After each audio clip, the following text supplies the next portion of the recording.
drain valve. So ito yung exhaust natin. So nagkakaroon kasi ng leak dito sa area na to. At para mabilis yung pagpa-parts, palagay tayo dito ng valve, para mas mabilis yung pagpa-parts.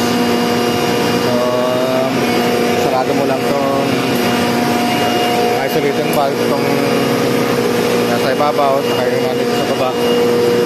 So pag na-isolate na yan, so pwede na natin buksan dito. So kung gusto nyo naman walang amoy, pwede ito ibalik dun sa ating sa ating liquid line. So ito din, kakabit dito yung hose. Tapos kakabit natin doon sa ating charging line yung yung hose, para itignan natin doon sa or doon sa may ating oil separator, pwede doon. So mababawasan yung amoy, at the same time mababawasan yung pagbawas ng ng ating ammonia.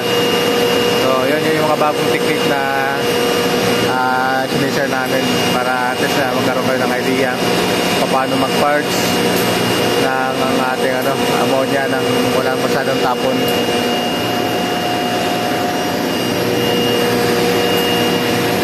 Doon sa ating oil drain, sa valve na yun, kulay pula, pwede mo yung tap doon yung isang dulo ng hose, at pwede mo dito rin tap doon isa, para doon mo itatapon, para tapon doon sa ating fisher yung ating ammonia. So yun mga boss, mga sir, kaunting kalaman lang po. So